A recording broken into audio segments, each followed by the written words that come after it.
Você já foi falar com uma pessoa sobre algum erro ali, alguém da sua equipe, e percebeu que subiu um muro ali, um distanciamento, e que a pessoa começou a dar justificativas ou então ela travou? Isso não é teimosia, isso é um processo cerebral que a neurociência explica. Bom, vamos entender aqui a questão do feedback, né? Por que as pessoas travam? Por que tem esse problema, né? Quando a pessoa se sente ameaçada, e aí o nosso cérebro não sabe entender muito a diferença entre uma ameaça no aspecto, uma crítica ali sobre um erro de trabalho, ou uma ameaça por um leão ali na savana. Tudo o nosso cérebro entende como um risco de morte e porque isso é interpretado pela nossa amígdala. Então a gente perde essa capacidade de raciocínio, enfim, porque a gente tem uma grande descarga ali de cortisol, de adrenalina, e aí essa questão, né, emocional, a amígdala, ela fica aflorada e ela começa a determinar todos os nossos comportamentos frente a uma ameaça.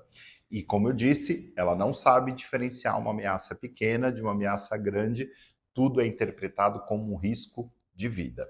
E aí vai gerar o quê? Processo de fuga, de luta ou de congelamento. Então, quando você vai ali dar um feedback, a pessoa está se sentindo ameaçada, ela vai entrar no módulo luta, vai começar a se justificar. Não, sabe o que é? Que aconteceu isso, que aconteceu aquilo, porque tal. Ela está lutando ali dentro daquele contexto.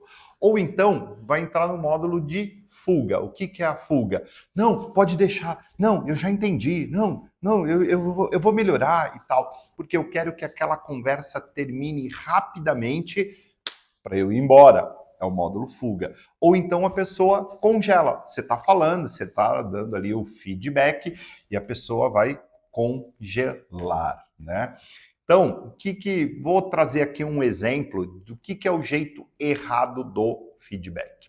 Imagina que um consultor meu entregou 2 relatórios onde tinham dados errados, faltantes, inclusive erros ali de escrita, de digitação. Então, eu vou chamar ele aqui e falar, fulano, eu verifiquei aí que os relatórios que você mandou para o nosso cliente, os 2 últimos, estavam errados, não tinha os dados tais, XYZ, dados errados, digitação.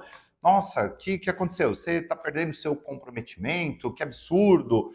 Né? Por que você não viu isso antes? Ó, a partir de agora eu quero que você tenha mais atenção, tenha mais comprometimento, que isso não volte mais a acontecer, viu? Ok? Só para terminar do aquele ok, né? Só para a pessoa falar, não, tá bom, não, ok e tal. Isso, na verdade, começa a infringir o que o David Rock fala, né, dentro do seu método SCARF, os 5 dimensões do cérebro social.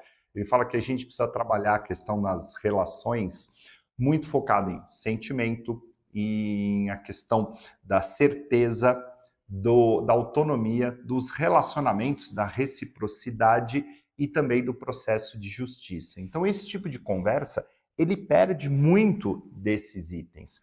O sentimento da pessoa é de inferioridade, de julgamento, ela acaba tendo a questão da certeza, gerando a incerteza. Poxa, mas e agora, meu emprego? Será que eu vou ser mandado embora? Preciso já colocar meu currículo no mercado? Eu vou ser tirado do projeto? Vou perder a minha premiação com relação ao êxito ali do projeto? Entra uma questão da autonomia, ela perde a autonomia, porque eu já disse o que ela tem que fazer. Eu quero que você preste mais atenção com isso. A reciprocidade também é um processo que pode ali estar sendo corrompido, porque a pessoa entende, poxa, eu sou dedicado à empresa, né, estou comprometido, mas o meu chefe não está tendo esse comprometimento comigo.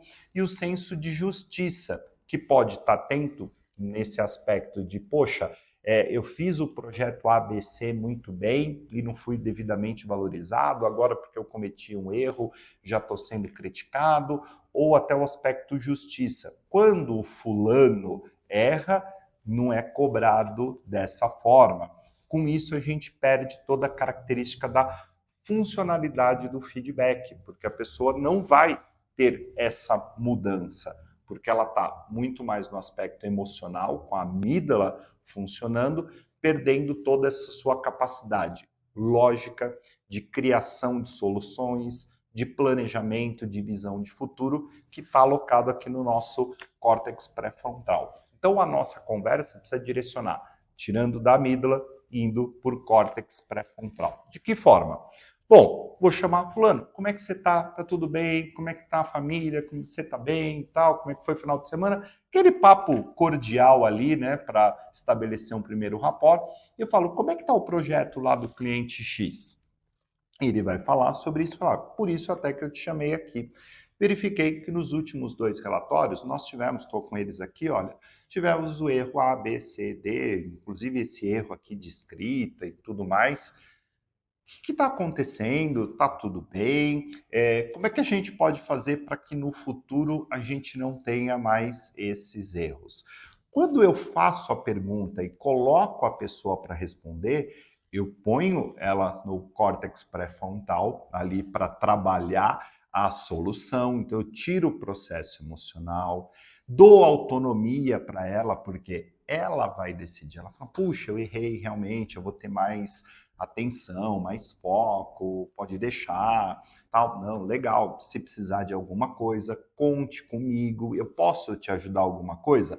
Eu estou trabalhando também lá o eixo da reciprocidade, do relacionamento, da justiça. Falar, então, eu até te chamei aqui para a gente conversar sobre isso, porque os outros projetos que você estava foram projetos muito bem conduzidos, inclusive, né, o cliente sempre falou muito bem de você sobre isso, estou me conectando com o senso de justiça e com isso a gente consegue ter maior chances de evolução da pessoa.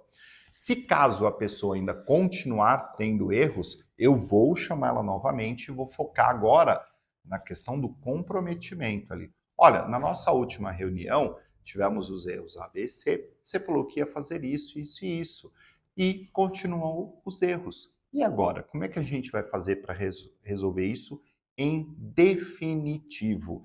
Eu vou ter uma cobrança mais efetiva sobre a situação, mas sempre num tom respeitoso, num tom calmo, porque é o tom de voz que tem um impacto emocional que ativa a amígdala.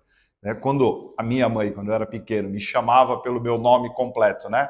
Vem aqui, né, e tal. Então, hoje a minha esposa, né? Wilson Rios, o que é isso? Já dá aquele temor, né? Já dá aquela taquicardia. Então, um tom ameno, respeitoso, com foco na solução e trazendo a pessoa, a autonomia da pessoa para que ela possa gerar as soluções. Se isso continuar acontecendo, você vai cada vez mais aprofundando o plano de ação. Olha, fulano, eu acho que a gente precisa fazer aqui um PDI de 30 dias para que realmente a gente reestabeleça essa situação com relação ao seu desempenho. E assim você vai conduzindo a questão dos ajustes de performance, certo? Pratique esse método, coloque aqui o seu comentário, como que é o seu processo de feedback hoje. E até o nosso próximo vídeo.